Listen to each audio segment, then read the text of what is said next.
Ahora bien, ¿cómo pueden articularse las políticas de conciliación laboral y familiar para garantizar una distribución equitativa de los cuidados? Punto número 1, que México ratifique el convenio 156 de la Organización Internacional de Trabajo, que establece que la igualdad de oportunidades y trato para trabajadores con responsabilidades familiares. De manera que el gobierno se comprometa, y se supone que los tratados internacionales son ley, tan válidos como la Constitución, que se implemente una recomendación que promueva las medidas concretas desde la Organización Internacional del Trabajo para evitar la discriminación hacia las cuidadoras, que se institucionalice los permisos parentales equitativos de maternidad, paternidad, lactancia, así como esquemas de flexibilización laboral, que se impulsen campañas de sensibilización para fomentar la corresponsabilidad en el hogar y en el trabajo, que se haga una provisión de servicios comunitarios como guarderías y redes de cuidado, lactarios en centros de trabajo, que se adopte ciertas normas internacionales con respecto a la igualdad laboral y a la no discriminación, que se articulen políticas existentes que incluyan el sector formal y segmentos de la informalidad, de manera que todos estemos en la misma. Ahora, ¿qué mecanismos de financiamiento y regulación pueden contribuir a la implementación de un sistema de cuidados en el Estado de México? En primer lugar, crear un censo estatal, es decir, que sepamos dónde están. En segundo lugar, que se modifique la ley orgánica del Estado de México para que el DIFEM articule las políticas de cuidados y las instituciones adyacentes. En tercer lugar, establecer un presupuesto estatal permanente para financiar un sistema de cuidados, que se institucionalice una mesa de diálogo entre el sector público y el sector privado, que en acuerdo con el conocer se certifique a personas cuidadoras, que se cree un sistema estatal de capacitación permanente para personas cuidadoras, que se cree un registro de personas cuidadoras profesionalizadas y certificadas para que no se convierta también en un negocio, que sería otra discusión, que hay muchísimas cuidadoras, improvisadas, que lo que quieren solo es ganar dinero, y que se impulse un programa social de transferencias monetarias a las personas cuidadoras, pues que de alguna manera compense la vulnerabilidad económica en la que se encuentran. Bueno, de mi parte ha sido todo. Muchas gracias por su atención y pues quedo a sus órdenes para preguntas y respuestas. Muchas gracias.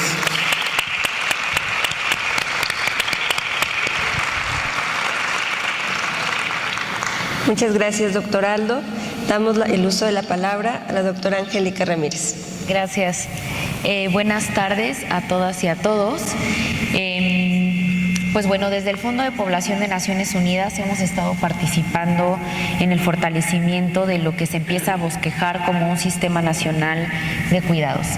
Y en el caso de mi presentación, pues yo me enfoqué un poco más en el análisis de contexto y en el análisis profundo de las causas basadas en el género que propician que tengamos un sistema desigual de cuidados. Si me apoyan con la presentación, por favor.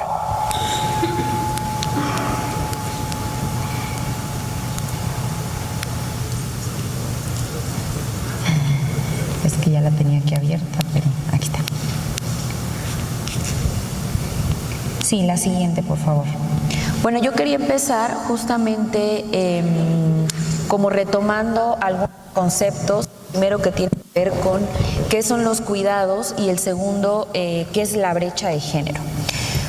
Como ustedes seguramente ya han visto a lo largo de este seminario, los cuidados pues son todas aquellas actividades que sostienen la vida privada y la vida pública de las personas, que incluyen pues la promoción del bienestar físico, emocional, de todas las personas que vivimos en una sociedad, y como lo decía el doctor, pues constituyen un derecho, pero también un trabajo y el pilar del bienestar, que tiene un componente material, económico y afectivo. A lo largo como del análisis que se ha venido haciendo en México, primero se centraba mucho en que los cuidados eran pues una parte afectiva, ¿no? Pero ahora descubrimos que tiene un componente material y un componente económico. Y justamente desde la economía feminista se ha reconocido el trabajo doméstico no remunerado que se realiza en los hogares, pero que tiene un valor y aunque este valor, digamos, no sea reconocido y no sea pagado. En el 2022, el valor de estos cuidados ascendió a 7.2 billones de pesos y las mujeres aportaron 2.6 veces más de valor económico que los hombres en estas actividades. Entonces, si hacemos un análisis desde la economía, sí tiene un valor porque apoya generalmente la labor de cuidados al desarrollo de generalmente los hombres y al desarrollo y el aporte económico que hacen los hombres al Estado, ¿no? A los estados. La que sigue, por favor. Y bueno, las brechas de género las podemos identificar en muchos aspectos clave de la vida cotidiana que tenemos en nuestra sociedad. Y se refiere a esta desigualdad o a la distancia, porque justamente es lo que estamos midiendo actualmente, a la distancia que hay entre hombres y mujeres en estos aspectos clave.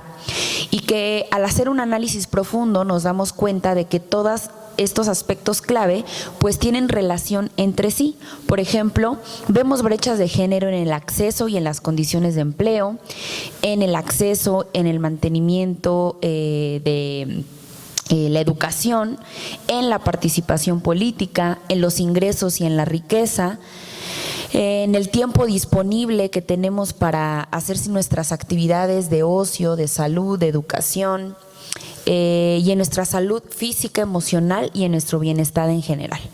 Estas brechas o estos aspectos de desigualdad no vienen dados por las capacidades naturales que se cree que tenemos hombres y mujeres.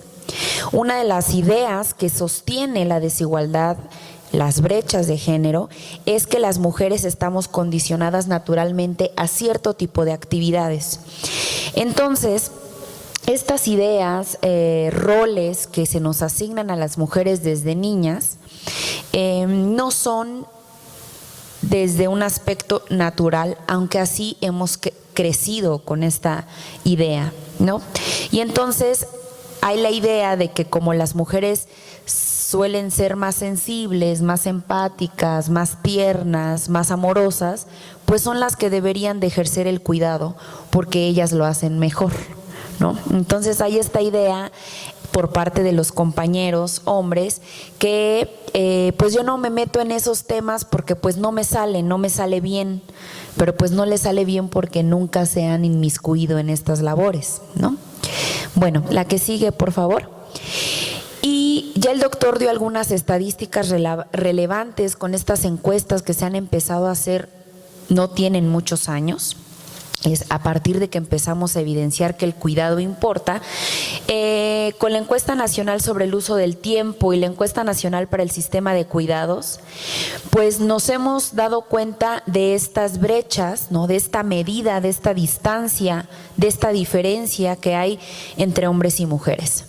Y ya lo decía el doctor, que el trabajo doméstico está mucho más cargado con las mujeres, 39.7 horas a la semana, más el cuidado de los integrantes del hogar en un 8.3 horas, teniendo 48 horas semanales de trabajo de cuidados no remunerado, versus 21.8 de los hombres. Es decir, hay una diferencia de 26.2 horas adicionales que las mujeres ejercemos a la semana.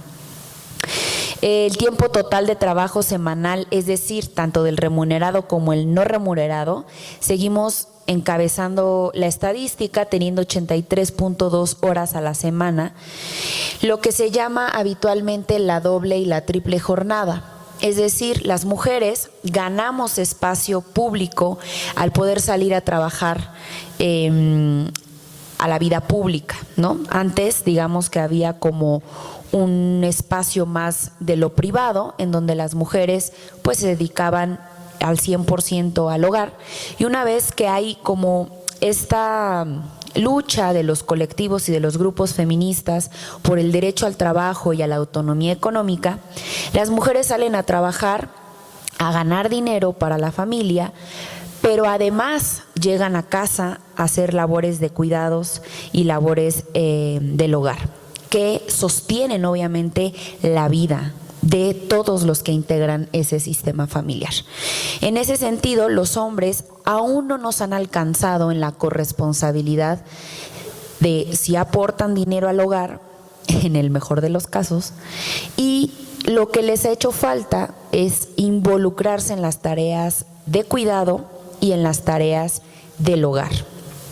Algunos compañeros ya empiezan a colaborar en las tareas del hogar, pero ¿qué pasa? Se visualiza como te estoy ayudando, ¿no? Entonces se sigue habiendo una carga material hacia las mujeres, pero también una carga emocional y de gestión. Es decir, un ejemplo, con unas personas que conozco, viven en pareja y las pocas veces que la mujer sale con sus amigas, sale a divertirse, al ocio, el esposo le está llamando a cada rato para saber en dónde están las cosas, ¿no? Entonces, ¿qué pasa? Sí hay una colaboración, pero no hay una repartición igual de la energía y de la gestión mental del hogar. El meme de que las mamás saben en dónde está todo es real, ¿no? Y es real porque ellas además ocupan tiempo mental en saber en dónde están los hijos, en dónde está la mamá, en dónde está el papá, en que ya le toca la cita médica a la mamá y entonces ella tiene que ir y pedir permiso. Todo eso que sucede en nuestra mente es una energía mental que no se visualiza en lo material, pero que ahí existe. Y entonces nuestros compañeros hombres tendrían que sumarse a esa gestión del hogar también, ¿no? Saber cuándo hay que pagar servicios y no solo dar el dinero para pagar el servicio, sino saber cuándo llega el recibo de luz, cuándo llega la colegiatura y accionar en lo material para que empiece a equilibrarse un poco la balanza, ¿no? ¿Qué edad tienen las personas que cuidan? Pues vemos que, contrario a lo que pensaríamos de que son las abuelas las que cuidan a los nietos o a las nietas, vemos que las mujeres entre 15 y 39 años somos las que hacemos más labores de cuidados. Y esto va a ir aumentando en tanto que va a haber un cambio poblacional respecto a que en algunos años va a haber mucho más personas adultas mayores que jóvenes. Los jóvenes están reduciendo su tasa de maternidad, digamos, y paternidad. Cada vez están teniendo menos hijos. Entonces vamos a empezar a cuidar cada vez a personas más mayores. La que sigue, por favor. Por ahí tenía un mensaje respecto a cómo el COVID y la pandemia de hace algunos años ha puesto sobre la mesa la necesidad de repartir las labores de cuidado, pero además también evidenció el desconocimiento de los hombres sobre las tareas que implica la gestión del hogar, que era un poco lo que les mencionaba hace rato. Bueno, y pues ¿quién cuida en casa? ¿A quién se cuida en la casa? Pues vemos que la mayoría son mujeres en un 86.9%, en un 96% se cuida a niños o niñas menores de 5 años, en un 90.3% a niños y niñas entre 6 y 17 años, en un 80% a personas con discapacidad y en un 70% a personas adultas mayores. Y si observan la tabla, la mayoría, por no decir casi el 100%, lo realizan las mujeres. No solo trabajan más horas en total las mujeres, sino que lo hacen de forma sistemática y estructural. ¿Esto qué quiere decir? Que no son eventos aislados, o no es en una cierta familia, o no es en cierta clase social o en cierta geografía del país, sino que sucede de manera sistemática con todas las mujeres que habitamos el territorio mexicano.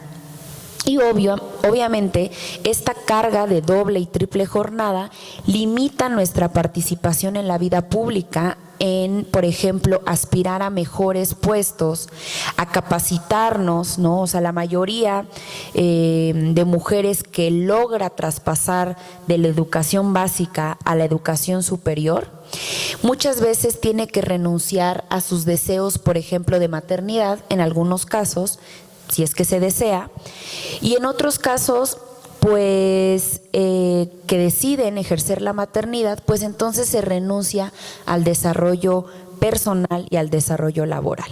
Y entonces empieza a haber una precariedad laboral, y no solo del tema de que ganamos menos que los hombres por el mismo trabajo, sino que tenemos menos opción del ascenso. Y cuando queremos aspirar a ascensos, los patrones o las patronas no nos dan la vacante o no nos dan el puesto por nuestro potencial de cuidadoras. Es decir, hay estas preguntas de: ¿piensas embarazarte? ¿Estás embarazada? ¿En cuánto tiempo piensas embarazarte? ¿Tienes hijos? ¿Tienes hijas? Y esto se toma en cuenta de manera discrecional, porque obviamente no es explícito, para asignar el trabajo o la vacante disponible. Es decir, si una mujer tiene hijos, pues no le doy la vacante porque me va a pedir permisos a cada rato, ¿no? O si tiene adultos o adultas dependientes de esta persona, tampoco le voy a dar el trabajo, porque inevitablemente en algún momento va a descuidar el trabajo. Y entonces, en términos capitalistas, pues esto no le conviene al patrón, ¿no? La que sigue, por favor.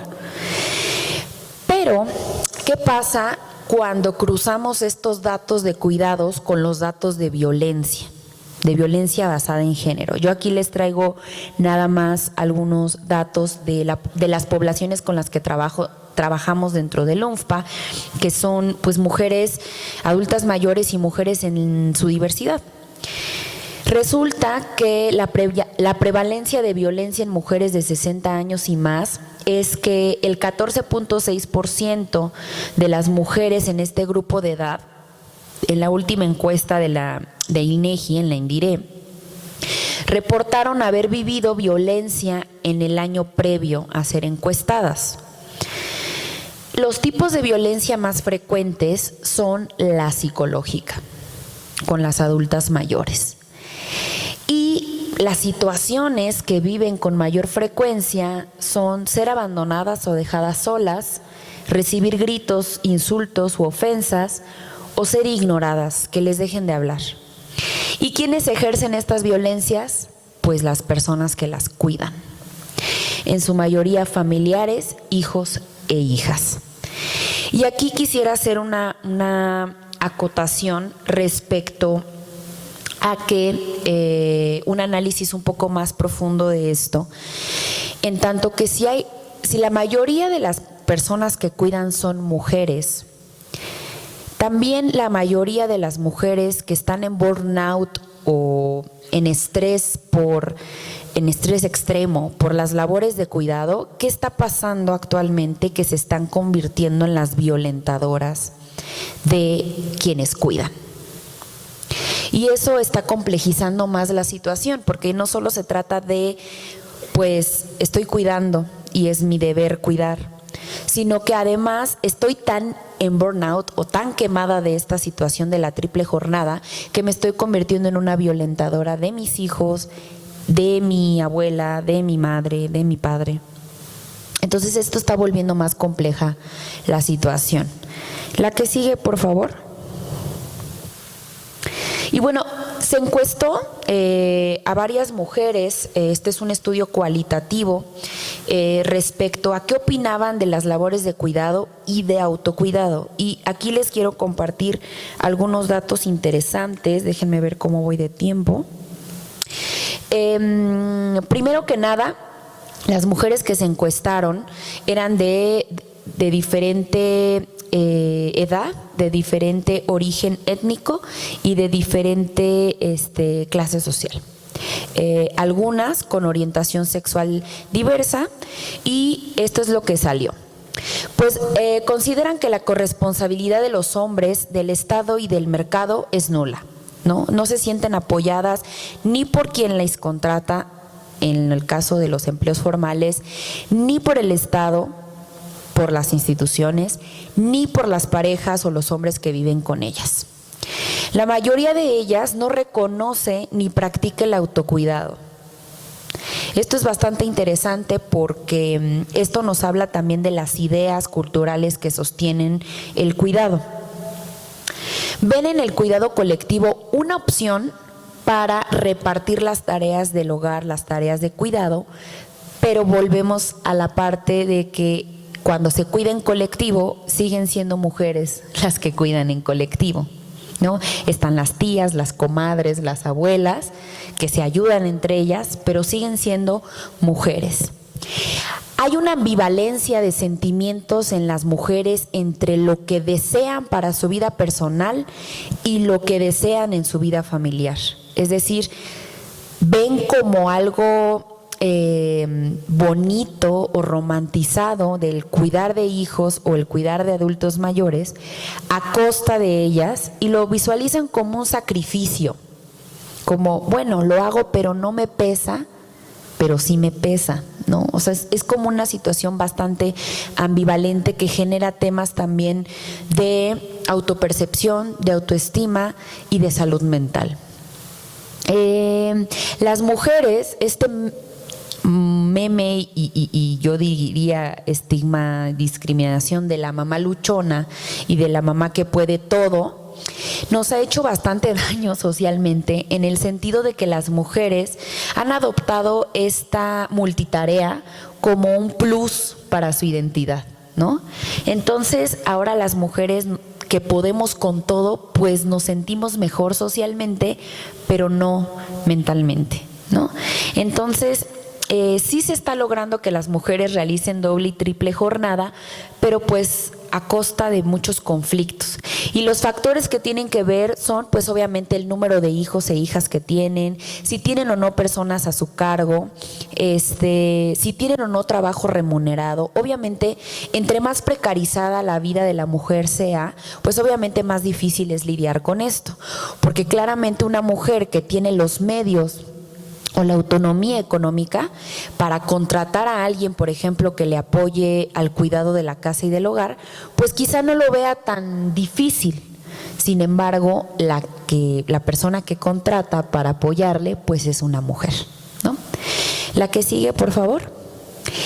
Respecto a las mujeres y diversidad, ¿qué pasa? Es que aquellas que no cuentan con suficiente apoyo económico, sustento, autonomía económica, tienden a regresar a la casa familiar o empezar a vivir de roomies, o intercambian el vivir en una casa por el cuidado del adulto mayor, por ejemplo, pero que muchas veces está condicionado a ocultar su identidad de género o su orientación sexual para aquellas mujeres del colectivo LGBTI, por ejemplo, ¿no? Entonces, ellas se han visto en la necesidad de ocultar su identidad y además de sufrir múltiples violencias por esta razón. En el caso de las mujeres con discapacidad, los modelos de cuidado existentes actuales han generado una dependencia excesiva en vez de generar autonomía en ellas. Entonces, las mujeres con discapacidad que fueron entrevistadas dijeron que no les gustaba como el sistema de cuidados actual, que era muy dependiente, ¿no? Generar relaciones codependientes, y que además aumentaba las tensiones y violencia en los hogares. Es decir, quienes las cuidan las están violentando a las mujeres con discapacidad. En el caso de las mujeres migrantes o en situación de movilidad, ellas se han visto en la necesidad de ceder sus derechos, renuncian a ellos, renuncian a servicios, renuncian a cuidados, Y no solo por el tema de su situación migratoria irregular en México, sino porque se les niegan los servicios si no tienen una cédula de identidad mexicana o si tienen una cédula de identidad de otro país, pero como no están en una situación regular, le cierran la puerta a los servicios, por ejemplo, de guarderías, de escuelas, de trabajo formal remunerado. Y las mujeres indígenas y afro, a diferencia de muchas otras mujeres, ven en el trabajo de cuidados una opción para tener una vida digna, una opción para trabajar. Entonces vemos que en el caso de las mujeres indígenas y afro, pues el trabajo de cuidados ha sido por muchos años lo que les da de comer, ¿no? La que sigue, por favor. En esta parte me voy a ir muy rápido porque sí me parecía importante decir, bueno, ¿y qué es lo que está causando esto? Ya tenemos estadísticas, ya tenemos lo que las mujeres piensan y opinan, pero ¿cómo es que este sistema desigual de cuidados se está manteniendo en nuestro país? Pues como lo dijo el doctor, la mayoría de las razones tiene que ver con nuestra cultura, con nuestros pensamientos, con nuestras creencias respecto a lo que deben hacer y ser los hombres y las mujeres. Entonces tenemos las normas de género y los estereotipos sociales. Lo que les decía de la idea tradicional del rol femenino. Ellas cuidan mejor, pues entonces que ellas cuiden. Ellas lo han hecho todo el tiempo, pues sí, claro, desde niñas ya te dan el bebecito, la cocinita de juguete, pues claro, estas niñas son las que escogen trabajos de cuidado, por ejemplo, a nivel profesional son las que escogen la enfermería, la medicina, ¿no? Pues entonces eso se va retroalimentando como un ciclo sin fin, ¿no? Hay una asignación social de cuidado, les decía, desde la infancia a las niñas se les enseña a cuidar y a ser madres como un logro y un símbolo de éxito. Luego entonces las mujeres que no quieren ser madre o acuden a la interrupción legal del embarazo, ¿qué pasa? Pues son estigmatizadas, muy estigmatizadas. Se considera que hay una obligación moral y social hacia el cuidado, incluso cuando no hay deseo de cuidar. Es decir, te toca, es tu cruz, ¿no? Si eres, no sé, de las únicas hijas en un sistema familiar donde hay más varones que mujeres, pues es casi que a ti te va a tocar cuidar a tus papás cuando estén enfermos, ¿no? La que sigue, por favor. También otra cosa que explica esta desigualdad es la división sexual del trabajo. En la sociedad, les decía, los hombres son los primeros que salieron a trabajar fuera, ¿no? Entonces a él se les ha asignado el rol productivo, fuera del hogar y remunerado. Y a las mujeres el rol reproductivo, es decir, de hijos, no remunerado y dentro del hogar, que además tiene una desvalorización impresionante. ¿Cuántas de nosotras escuchábamos al papá decir, ¿y qué hiciste todo el día? ¿No? Cuando llegaban a casa y las mamás, pues ¿cómo que qué hice? Cuidé a los hijos, cociné, lavé, planché. Pero eso no importa, ¿no? El trabajo reproductivo, les decía, no se reconoce como trabajo, aunque es esencial para el funcionamiento de la economía y de la sociedad. ¿Qué pasaría si las mujeres que se dedican 100% al hogar no hicieran lo que hacen todos los días? El esposo no podría trabajar porque no tendría ropa limpia, no tendría lunch, no tendría vida sexual marital y entonces estaría muy deprimido a lo mejor. Entonces, estos cuidados y esta atención a la familia apoyan y sostienen a la sociedad. La que sigue, por favor. Lo que hablábamos de la falta de corresponsabilidad en el hogar, donde les comentaba que los hombres suelen participar muy poco en las labores del hogar. Cuando lo hacen con un costo, ¿no? Te estoy ayudando, por un lado. Por otro lado, dicen las mujeres, mejor quítate, no lo hagas porque lo haces mal, ¿no? Entonces los hombres pues ya también no lo hacen porque, pues como lo hago mal, ¿para qué? ¿No? Y ya no me involucro en aprenderlo o en hacerlo mejor. Cuando ambos miembros de la pareja trabajan, Las mujeres se siguen dedicando a llegar a hacer tareas con los hijos, a llevarlos a la escuela, a llevarlos a sus tareas de extraescolares o sus actividades extraescolares. Y ese trabajo pues no es remunerado, pero sí genera un cansancio adicional. La falta de permisos parentales igualitarios y culturalmente aceptados para hombres refuerza esta desigualdad. Por ejemplo, en el caso de las mujeres dan 3 o 4 meses de maternidad, mientras a los hombres les dan 1 semana. En el mejor de los casos, los hombres utilizan su permiso de paternidad. En muchos casos prefieren que se les pague y seguir trabajando. Los que sí toman esa semana, ¿qué creen que hacen durante esa semana? Pues ver la tele, ¿no? No, en realidad no apoyan a la mamá parturienta, ¿no?, que está en posparto. Lo hacen las abuelas, las mamás, etcétera. Entonces, bueno, la que sigue, brechas estructurales en el mercado laboral. Ya lo dijimos, que hay discriminación laboral por su potencial de cuidadoras, no se les asignan los trabajos, no les dan la vacante o no les dan el ascenso. También esto obviamente limita su autonomía laboral y por lo tanto su dependencia económica con la pareja, lo que aumenta muchas veces que permanezcan en círculos de violencia de pareja y familiar porque no tienen manera de salirse de esos círculos. La que sigue. Ya hablábamos de que hay una ausencia o debilidad de políticas públicas de cuidado, porque aunque ya haya sistemas de guardería, sistemas médicos de salud, etcétera, siguen siendo las mujeres las que gestionan este sistema. Tanto como trabajadoras del sistema, por ejemplo aquí DIF, la mayoría estoy segura que son mujeres, tanto como los servicios a los que se accede para la gestión de la vida, por ejemplo, de los cuidados, llevar a los niños al médico, etcétera, pues sigue teniendo rostro y ese rostro es de mujer. Y seguimos como sociedad interiorizando y normalizando que las mujeres sean las que cuidamos, incluso las propias mujeres. Lo asumimos como parte de nuestra identidad y de nuestro rol. La que sigue, por favor. Estado de México, el poder de servir.